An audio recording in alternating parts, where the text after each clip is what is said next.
வணக்கம் ஃப்ரெண்ட்ஸ். புதிய பாரத எழுத்தறிவு திட்டத்தில் தேர்வான தன்னார்வலர்களுக்கும் அதில் படிக்கக்கூடிய மாணவர்களுக்கும் அதாவது கற்போருக்கும் எப்படி டிஎன்ஏஎஸ்சிடி ஆப்பில் அட்டண்டன்ஸ் போடுறது அப்படிங்கிறத பார்த்துலாம்.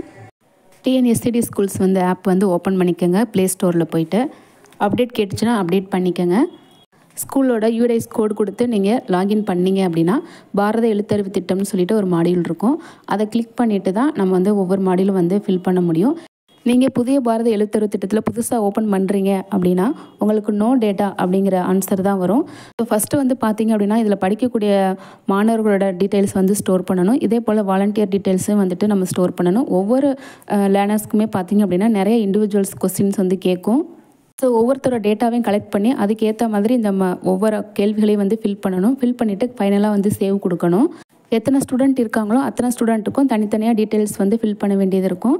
ஒவ்வொரு ஸ்டூடெண்ட்டோட டேட்டாவை ஃபில் பண்ணதுக்கப்புறமா சேவ் கொடுக்கணும். இதே போல் வாலண்டியருக்கும் பார்த்தீங்க அப்படின்னா இண்டிவிஜுவல் டீட்டெயில்ஸ் கேட்கும்.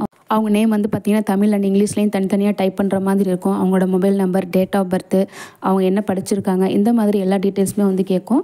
அடுத்ததான் அவங்க வாலண்டியராக எதோ ஒர்க் பண்ணுறாங்களா அந்த டீட்டெயில்ஸ் கேட்கும். அதுக்கேற்ற மாதிரி ஃபில் பண்ணணும். அதுக்கப்புறமா தான் நம்ம அட்டண்டன்ஸ் போட முடியும். இந்த மாதிரி டேட்டாஸ்லாம் ஆட் பண்ணதுக்கப்புறமா மறுபடியும் அந்த மாடியூல் ஓப்பன் பண்ணிக்கோங்க. ஃபஸ்ட்டு வாலண்டியர்ஸ் அட்டண்டன்ஸ் செலக்ட் பண்ணிக்கோங்க. எத்தனை வாலண்டியர் நீங்கள் ஆட் பண்ணியிருக்கீங்களோ அந்த டீட்டெயில்ஸ் நமக்கு காட்டும். இப்போ பார்த்தீங்கன்னா அன்றைக்கி அந்த வாலண்டியர் கிளாஸ் எடுத்திருக்காங்க அப்படின்னா அவங்களுக்கு ப்ரெசன்ட் போட்டுக்கலாம். அப்படி இல்லை அப்படின்னா ஆப்ஷன் போட்டுட்டு நம்ம சேவ் கொடுத்துக்கலாம். சேவ் கொடுத்துட்டிங்க அப்படின்னா ப்ரெசன்ட் சேவ் ஆயிரும். அடுத்ததாக டேட்டா சேவ்டில் பார்த்தீங்கன்னா எத்தனை வாலண்டியர்ஸ் இன்றைக்கி ப்ரெசென்ட் ஆயிருக்காங்க, ஆப்சென்ட் ஆயிருக்காங்க அப்படிங்கிற டீட்டெயில்ஸ் நம்ம பார்த்துக்கலாம். அடுத்ததாக பார்த்தீங்க அப்படின்னா லேர்னர்ஸ் அட்டண்டன்ஸில் போயிட்டு எத்தனை ஸ்டூடெண்ட்ஸ் அன்றைக்கி ப்ரெசென்ட் ஆயிருக்காங்க அப்படிங்கிறத அவங்கவுங்க நேமுக்கு ஏற்ற மாதிரி அந்த பி அப்படிங்கிற பட்டனை ப்ரெஸ் பண்ணி நம்ம ப்ரெசென்ட் போட்டுக்கணும். ஸோ ஃபஸ்ட்டு நம்ம ஆட் பண்ணணும். யார் யார் நம்மக்கிட்ட வாலண்டியராக இருக்காங்க, யார் ஸ்டூடெண்ட்டாக இருக்காங்க அப்படிங்கிற டீட்டெயில்ஸ் ஆட் பண்ணணும். அதுக்கப்புறமா தான் அட்டண்டன்ஸ் போட முடியும். ஸோ ரொம்ப சிம்பிளான மெத்தடு தான். ஆட் பண்ணுறதுக்கும் அட்டண்டன்ஸ் போடுறதுக்கும் ஈஸி தான்.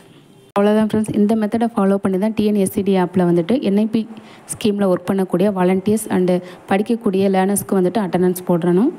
இந்த ஒர்க்கை யார் பார்ப்பாங்க அப்படின்னா ஸ்கூலில் இருக்கக்கூடிய சம்மந்தப்பட்ட ஹெச்எம் அல்லது கிளர்க்கு, இல்லைனா இந்த வேலையை யாருக்கு ஒதுக்கியிருக்காங்களோ அவங்க பார்ப்பாங்க. அவ்வளோதான் ஃப்ரெண்ட்ஸ். தேங்க்யூ.